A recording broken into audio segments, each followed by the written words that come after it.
As you guys have probably noticed, I like to do just a little violent crime stories, okay? The ones that don't really get that much coverage, just random, senseless fucking attacks that at least I find interesting. And something that seems to be a consistent through line is they happen in places with very, very soft on crime district attorneys. And why does that continue to happen? Well, you can thank that melting old Jew right there, George Soros, one of the Hitler Youth's bright, shining, not that type of star, but one of the boogeymen of the right that's out there. Okay, whenever his name is brought up, I just kind of shudder inside a little bit. But when he's directly funding these people and directly subverting, oh, fuck it, I'll just throw it out there, our democracy, well, we got to assemble a list, put that list on a wall, and I won't finish that sentence. Left-wing billionaire and Democrat donor George Soros has turned his attention in recent years to local races for prosecutor, using his money to elect progressives who push criminal justice reform and support the Black Lives Matter movement. Maybe that was a little bit of a Freudian slip saying that they survive it, but I want to document exactly who these people are and exactly what they've done in order to further the downfall of these democratic strongholds, because that's what's happening here, and it's having catastrophic results. The rise of the Soros-backed prosecutors has coincided with a massive surge in murders and crime in many Democrat-run cities, including many where the prosecutors have implemented radical policies toward policing and incarceration. Most recently, for example, Los Angeles District Attorney George Gascon, and we've talked about some of his dalliances, has faced criticism for its radical reforms in his years since he took office, while murders have soared. In the last year, experiencing 397 murders, up 11.8% from the 355 the previous year, and 53.9% increase from the 258 in the pre-pandemic year of 2019. He just became the DA for LA in 2020, so that's what you got. These murders, including the shooting death of Jacqueline Avant, a black philanthropist and the wife of legendary music producer Clarence Avant. I don't know who that is, but I guess he's a legendary music producer. Okay. Who was killed during a robbery in her home. Gascon blamed the system for her death. Unless that was somebody's nickname, I think you can point directly to whoever pulled the trigger.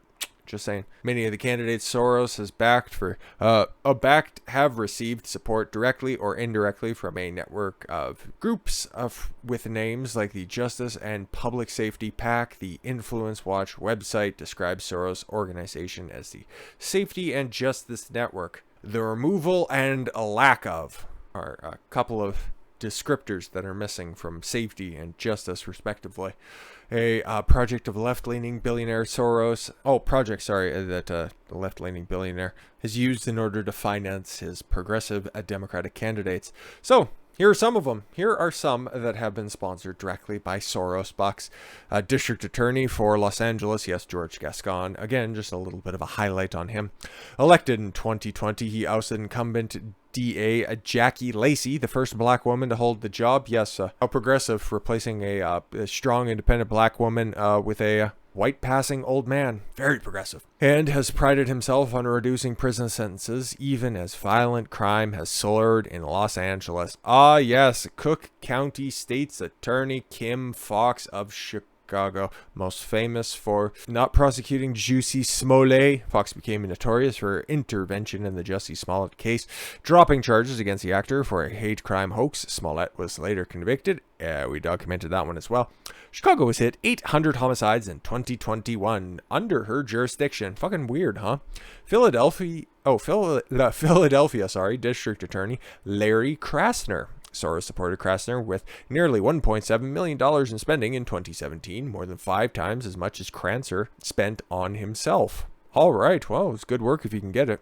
Philadelphia saw a new record of homicides in 2021 with 562 in total. Holy shit. More than Los Angeles? Fucking Christ. Harris County District Attorney Kim Ogg. All right, from Houston.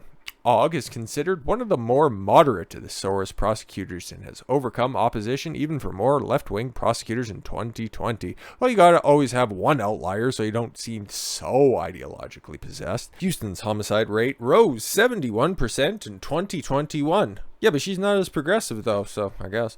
Dallas County District Attorney John Cruzat? Sure. Cruzat dropped prosecutions for thefts and personal items valued at less than $750. Wow. Very popular. Among other radical reforms, and was reduced to the reminding residents that theft was still against the law. Just, you know, it's still a crime if you steal about $749, but you won't face any repercussions. It's still a crime, though. Okay. And I get it. It's like, okay, you got Houston, you got Dallas, and now you're going to have San Antonio's Bexar County District Attorney Joe Gonzalez. This is Texas. Texas is still red for the time being. Not the major cities. Not Harris County.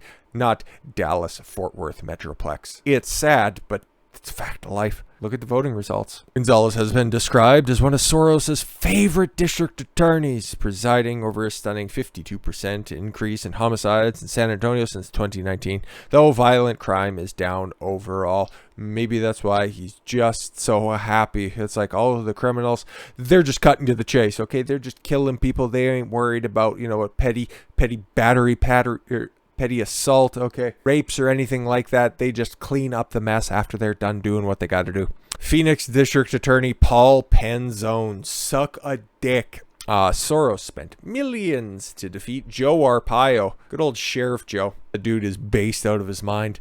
And support Penzone, who gained national attention in 2020 when he resisted efforts by the Republicans to audit the ballots in the controversial 2020 election. Yep. He was one of the guys who held up and made sure that those subpoenas were not enforced for the Maricopa County Board of Elections. He superseded his authority there because, our democracy, I guess. St. Louis Circuit Attorney Kim Gardner. What? No. Not the bitch who went directly after and then faced multiple ethical complaints over the prosecution of former Governor Eric Greitens, as well as that of Mark and Patricia McCloskey.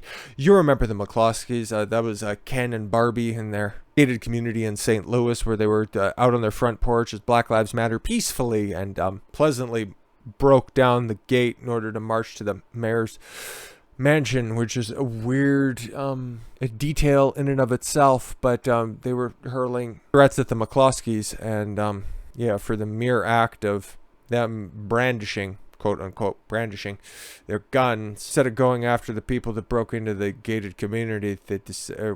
Kim Gardner decided to go after the McCloskeys, and then after doing that, trying to campaign for re-election on continuing the prosecution. You're not allowed to do that, stupid. But that's what you get here. And here we go. And another one. East San Francisco Bay Area Contra Costa County District Attorney Diana Becton. Becton famously charged a couple with a hate crime for painting over Black Lives Matter mural that was painted on a public road in Martinez, California. A hate crime for painting over Black Lives Matter?